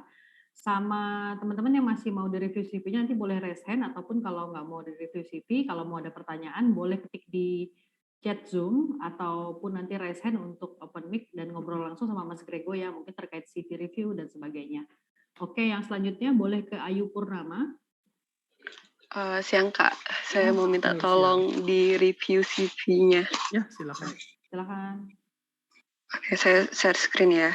Baik, silakan. Oke.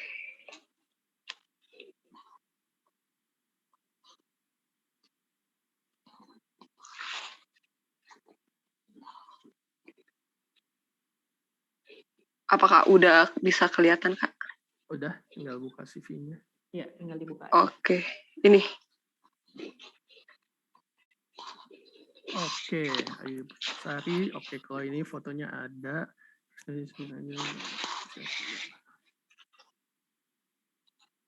Oke.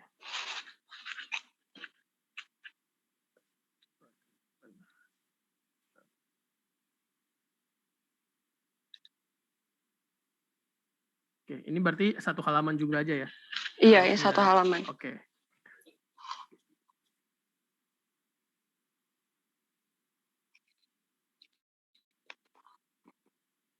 Oke, kalau punyanya Ayu itu udah ada ya, maksudnya fotonya. Jadi paling nggak saya bisa kayak know siapa yang akan saya expect. So, kalau misalkan ini oke, terus lanjut ke dalam interview. Nah, kalau misalkan untuk apa namanya ininya sih cukup panjang ya, apa namanya perkenalannya, introduction-nya itu cukup panjang kayak fresh graduate civil Oke. engineering.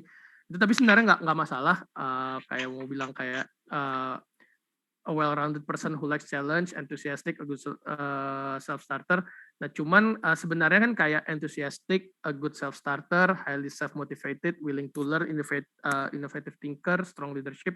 Di sini ada beberapa poin-poin yang sebenarnya bukan apa ya, kayak bisa dipakai salah satunya, kayak ada beberapa yang kayak bisa dibilang itu udah menggambarkan kata-kata yang lain. Sebenarnya kalau mungkin apa namanya Ayu mau bilang kayak enthusiastic, terus kayak nggak perlu kayak a good self starternya mungkin bisa dihilangin, misalnya kayak cukup bilang enthusiastic aja, terus kayak lebih suka ke arah mana kayak gitu, itu bisa sebenarnya bisa lebih membantu. Jadi bisa menilai apa namanya aspirasinya Ayu gitu. Jadi nggak cuma kayak apa namanya apa-apa aja yang menggambarkan Ayu, karena sebenarnya beberapa hal di sini itu nanti bisa kayak kegambar sendiri di apa namanya di poin-poin yang ada di bawah gitu. Kira-kira Ayu tuh orangnya seperti apa sih gitu. Nah, terus kayak misalkan kalau karena apa ya, jebakan yang suka muncul adalah begitu orang nulis introduction panjang-panjang, terus pasti ya, maksudnya kan normalnya orang kalau nulis introduction pasti adalah hal-hal yang baik kan mengenai mereka. Tapi kalau misalkan ternyata nanti itu ditulis dan misalnya apa namanya si recruiter nggak menemukan ada buktinya itu di dalam CV, apa namanya itu jadinya nanti kayak ini nggak kegambar. Nah, untungnya sih sebenarnya kalau punyanya Ayu ini udah tergambar di bawahnya gitu. Cuman jadinya nggak ada masalah kalau misalkan Ayu bisa coba lebih cut short aja bagian itunya. Jadi kayak cut short dan mungkin bisa tambahin lebih ke Ayu sendiri punya apa namanya punya interest dan punya apa aspirasi lebih ke arah mana seperti itu. Jadi begitu saya lihat Ayu misalnya, contohnya nih Ayu orang yang apa maunya ngelamar ke apa namanya HR misalnya, mau ngelamar ke bagian people development misalnya. Terus Ayu tulis di sini kayak apa namanya saya orang yang selain enthusiastic, saya tertarik dengan orang gitu, maksudnya saya ingin help people grow gitu, saya suka growing juga, saya suka help people grow.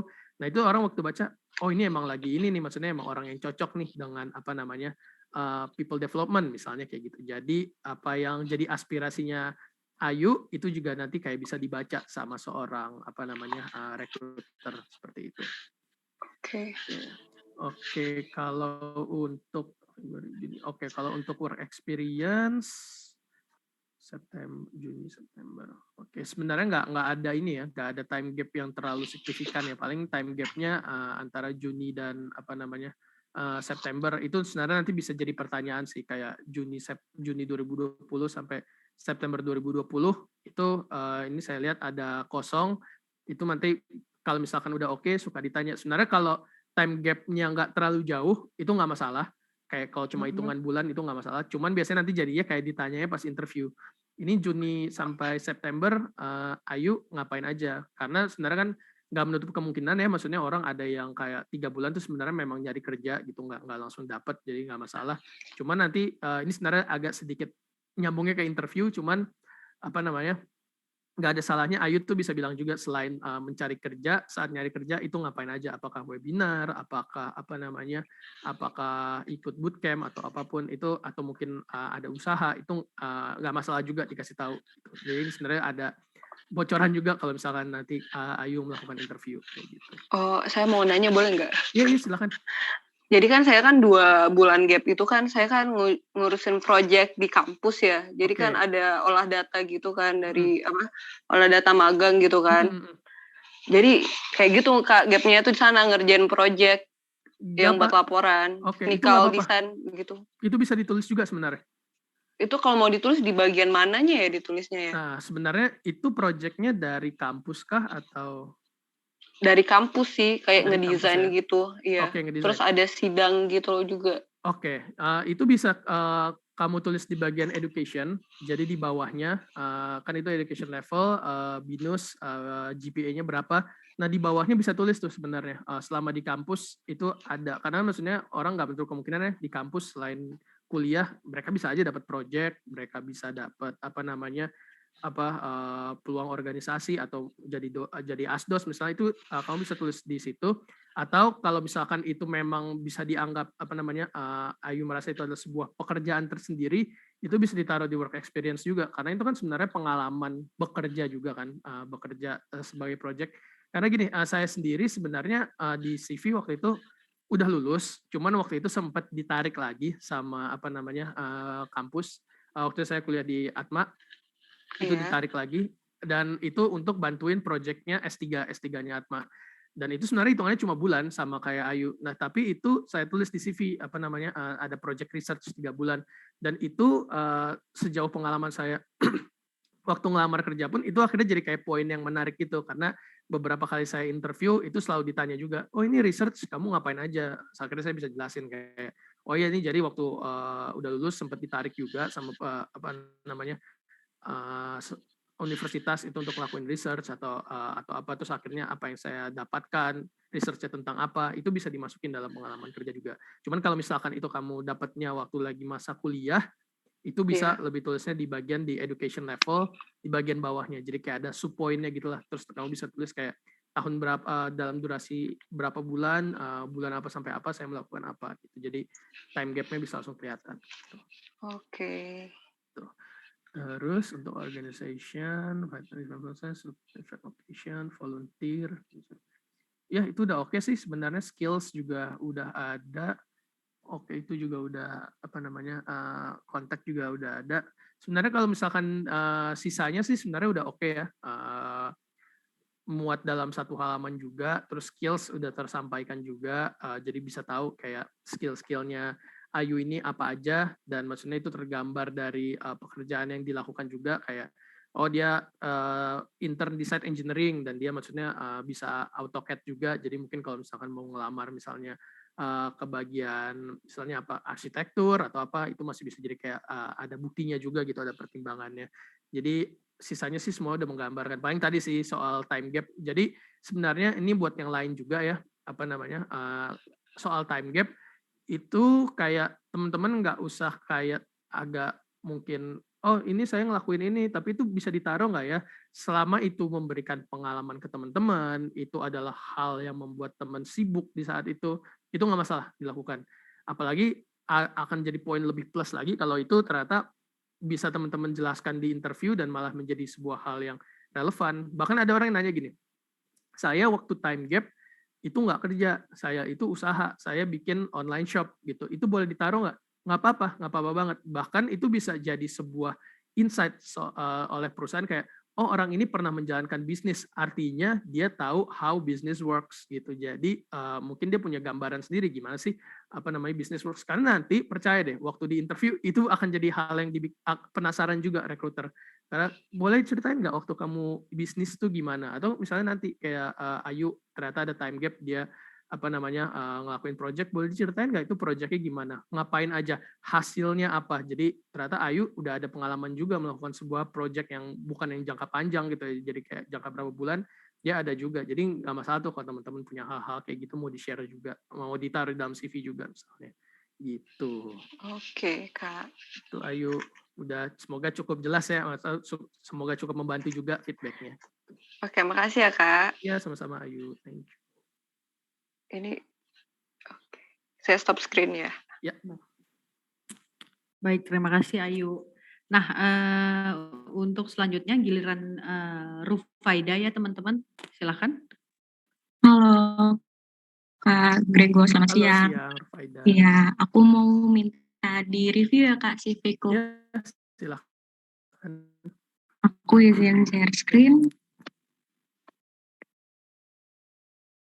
Udah kelihatan Kak? Sebentar masih. Oke, udah. Iya. Oke, Rufaida. Phone application.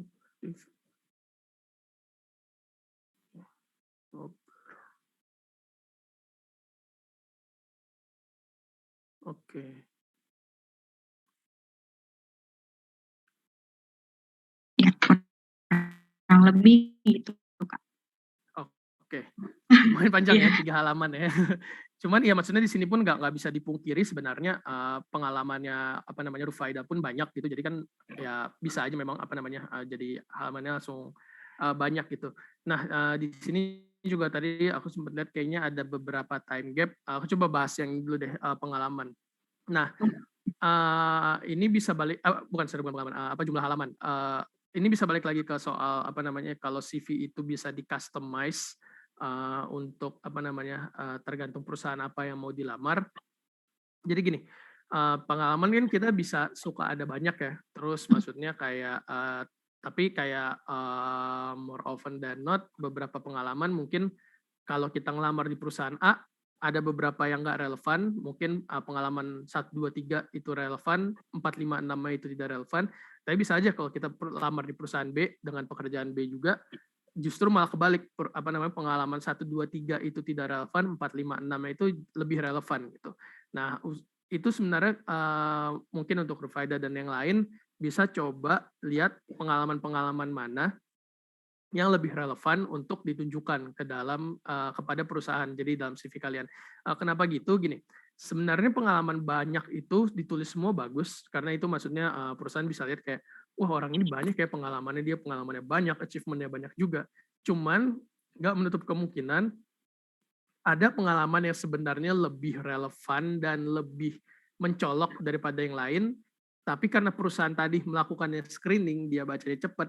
Misalnya pengalaman yang lebih oke nih, yang lebih relevan, yang lebih cocok ada di bawah, yang di atas, tapi nanti dia baca yang di atas doang, maksudnya dia langsung skip to the next point gitu. Jadi nanti malah yang pengalaman yang lebih cocoknya nggak kebaca gitu. Jadi ada lebih baik kalau misalkan coba diatur gitu pengalaman-pengalaman apa aja yang kira-kira bisa digunakan gitu.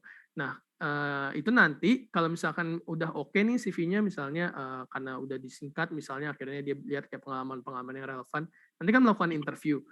Nah, untuk melakukan hal yang lebih panjang, maksudnya mau ngasih tahu achievement yang lain, itu bisa di interview gitu.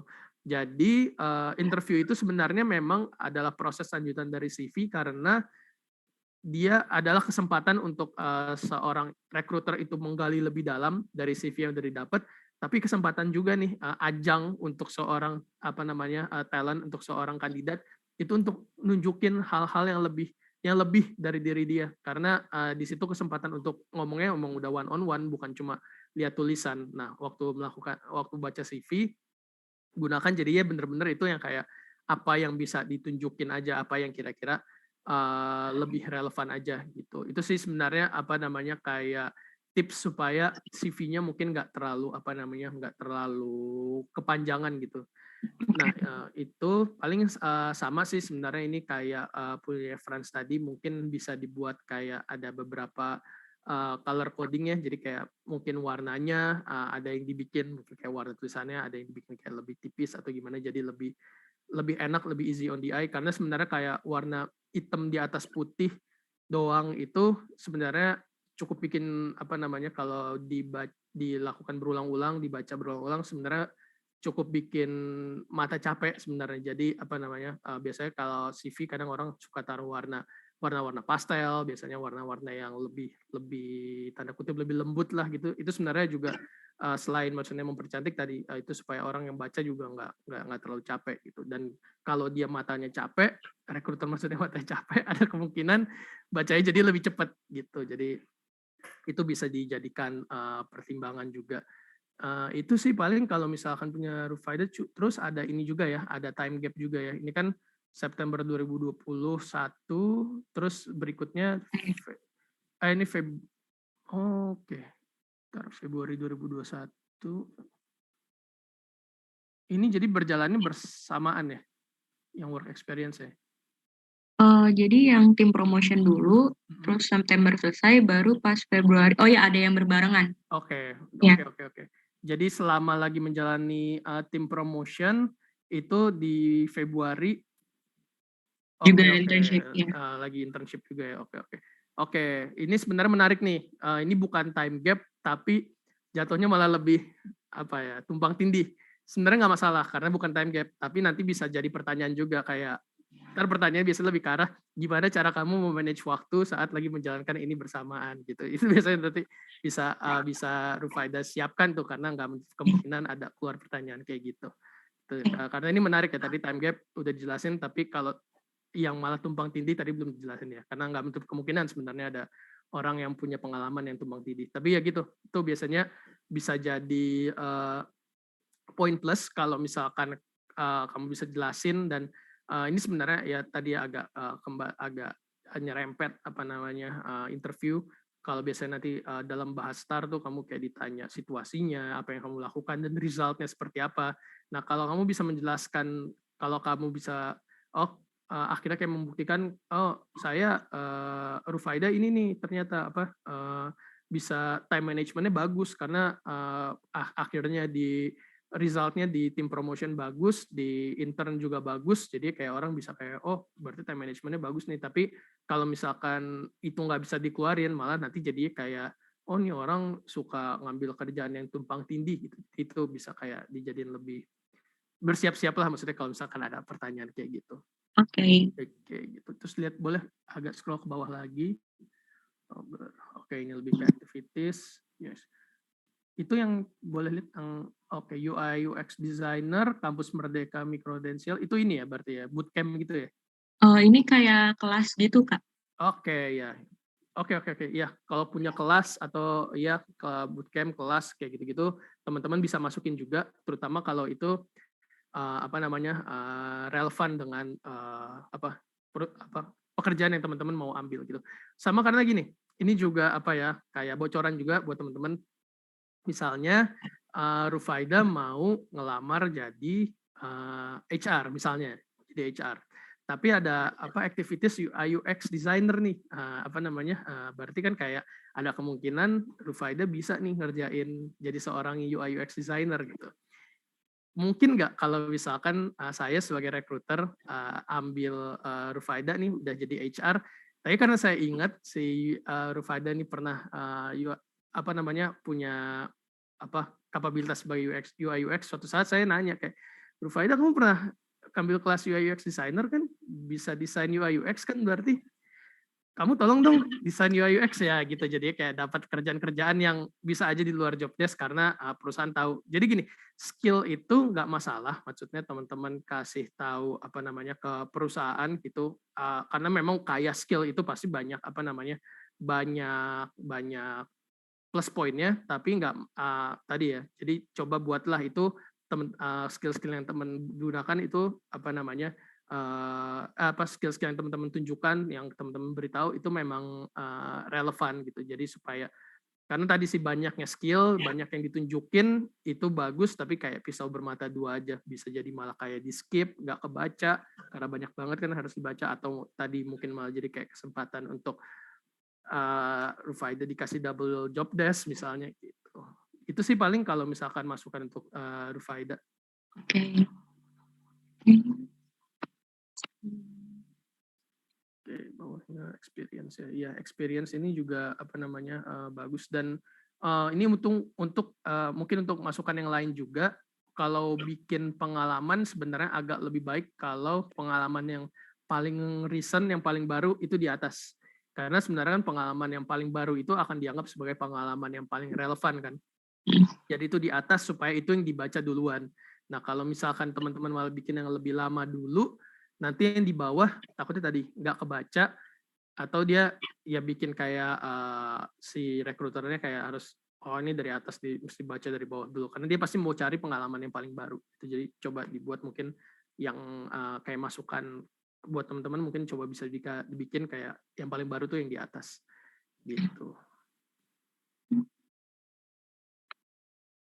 Itu sih paling kalau untuk Rufaida, semoga membantu masukannya. Oke, terima kasih banyak Kak. Iya, sama-sama. Selamat siang. Siang. Baik, terima kasih Rufaida. Nah teman-teman, apakah masih ada lagi yang CV-nya ingin direview atau bertanya sama Mas Grego terkait materi hari ini? Silahkan, masih kita tunggu. Masih ada 5 menit lagi nih teman-teman. Oke. Jika memang tidak ada, mungkin dari Mas Grego bisa memberikan ini Mas, mungkin sedikit tips and trick mungkin bagi para job seeker nih yang akan menghadapi sebentar lagi kita kebetulan juga ada kegiatan rangkaian Virtual Job Expo nih Mas di tanggal 11 sampai 16. Mungkin tipsnya Mas gimana gitu biar pada sukses nih dalam pencarian kerjanya di periode kali ini gitu. Oke. Yes, thank you Zia. Jadi sebenarnya pas banget ya karena maksudnya kalau Virtual Job Expo biasanya kan yang dicari pasti dilihat dulu CV-nya dulu gitu. Jadi tadi teman-teman pasti nggak akan sendiri dalam mengirimkan CV. Teman-teman pasti dalam melamar itu akan ada ratusan atau tadi bisa banget juga ada ribuan kalau ternyata dia memang lagi perusahaannya itu lagi melakukan mass recruiting. Jadi pastikan paling enggak CV kalian itu menonjol dulu, menonjol. Jadi kayak begitu dilihat kayak oke nih gitu. Nah, kenapa tadi menghindari CV yang desainnya, maksudnya desain nggak usah terlalu over the top banget, nggak usah terlalu heboh. Tapi kenapa harus CV-nya paling nggak ada warnanya sedikit, agak supaya mencolok. Itu kenapa? Karena tadi ada ribuan CV. Kalau semua CV-nya itu CV teman-teman itu sama dengan ratusan atau ribuan CV lainnya yang mungkin tadi kayak cuma hitam putih aja, terus kayak nggak dikasih color coding, nggak ada kayak sesuatu yang stand out, yang tadinya harusnya isinya bagus banget karena tadi kayak maksudnya saya baca punyanya Faida, baca punyanya Franz yang udah isinya oke banget gitu, pengalamannya bagus-bagus, akan sangat sayang itu jadi nggak kebaca simply karena emang nggak kebaca, emang keskip gitu. Mereka cuma kayak pas lagi gini oke, cuma kayak ya udah nggak dilihat gitu. Itu akan sayang banget jadinya. Yang tadinya harusnya teman-teman diterima karena potensi dan kompetensi yang baik, tapi keskipnya karena visual itu kan jadi kayak sayang banget gitu. Jadi poin pertama yang pasti adalah buatlah CV yang stand out gitu. Baru yang poin kedua yang nggak kalah penting itu adalah buat CV kalian isinya itu sebagus dan serelevan mungkin. Itu sih. Dan yang pasti sih sebenarnya nggak ada salahnya teman-teman juga coba kayak cross review sebenarnya. Jadi kayak kasih ke teman, coba saling menilai satu sama lain karena maksudnya nggak semua orang punya koneksi untuk minta tolong di reviewin sama recruiter atau mungkin sama orang-orang yang berpengalaman. Jadi nggak ada salahnya juga mungkin teman-teman mau cross review mungkin di peer-nya teman-teman atau punya teman atau siapapun atau sama orang tua mungkin atau sama kenalan, coba diminta review aja kayak menurut kalian kalau lihat CV kayak gini gimana pendapatnya gitu, dan terbuka juga lah untuk kalau misalkan ada masukan-masukan gitu. Dan untuk nanti di Virtual Job Expo sendiri yang pasti good luck buat teman-teman, dan cobalah maksudnya sebelum teman-teman meng-apply, nggak ada salahnya teman-teman memahami diri teman-teman dulu. Jadi kayak tahu mau kerja di mana, tahu mau kerjanya sebagai apa, supaya akhirnya hal-hal yang teman-teman pekerjaan-pekerjaan atau perusahaan yang teman-teman apply itu memang cocok dengan teman-teman. Karena kadang bukan cuma masalah bisa apa enggak, tadi balik ya ke personal attribute, ada yang harus dilihat kayak cocok apa enggak. Dan kalau misalkan teman-teman mau apply ke sebuah perusahaan, jangan lupa untuk research perusahaannya juga. Jadi cari tahu tentang pekerjaannya, cari tahu tentang perusahaannya, dia bergerak di industri apa, bahkan sampai kayak apa yang sedang terjadi, kayak berita-berita mengenai perusahaan itu gitu. Itu sendiri sebenarnya jadinya bisa untuk teman-teman itu jadi nanti kayak bisa teman-teman bisa tahu what to expect kayak waktu mau nge-apply, waktu kerja di perusahaan tersebut. Di satu sisi nanti kalau misalkan lanjut ke interview suka ditanya kayak apa yang kalian tahu tentang perusahaan saya, misalnya tentang perusahaan kami. Nah itu jadi teman-teman bisa ngejawab hal tersebut gitu, dan dengan tahu apa yang teman-teman mau apply, itu teman-teman jadi tahu juga kayak apa yang dibutuhkan perusahaan tersebut tadi ya, karena CV gunanya menjawab pertanyaan apa yang bisa teman-teman berikan. Jadi ya teman-teman jadi akhirnya bisa kayak customize CV teman-teman accordingly supaya bisa lebih cocok dengan perusahaan tersebut gitu. Itu sih kalau dari saya, Zia. Oke, baik. Terima kasih Mas Grego. Nah teman-teman, saran dari Mas Grego cukup bagus nih. Jadi kayak misalkan kalau kita pengen tahu sudah oke apa belum nih CV-nya, mohon bantuannya untuk direview sama mungkin orang-orang terdekat dulu ya, kayak sahabat, keluarga, ataupun mungkin orang tua di rumah kayak gitu. Itu juga boleh tuh sebagai bahan koreksi, oh apa nih yang kurang atau apa nih yang masih belum pas kayak gitu. Jadi kedepannya biar bisa diperbaiki atau diubah ya Mas ya. Oke. Nah baik teman-teman, aku kasih waktu teman-teman karena sudah berhubung kita di penghujung waktu ya, untuk absen dulu. Absen kedua belum aku share tadi ya. Aku coba share dulu, jangan lupa untuk absen. Sembari aku minta waktunya teman-teman untuk siap-siap sekitar 30 detik kita akan foto bareng ya. Boleh mulai buka kameranya. Oke, kita akan foto sama-sama sebentar lagi. Nah, kemudian pada bulan Juli ini teman-teman seperti yang tadi aku sampaikan, BINUS Karir ini kembali mengadakan BINUS Virtual Job Expo yang ke-39. Acara ini berlangsung nantinya secara online, jadi teman-teman nantinya tetap bisa sambilan mencari kerja dan juga tetap di rumah aja ya teman-teman ya. Jadi untuk sesi Virtual Job Expo kali ini kita belum ada onsite.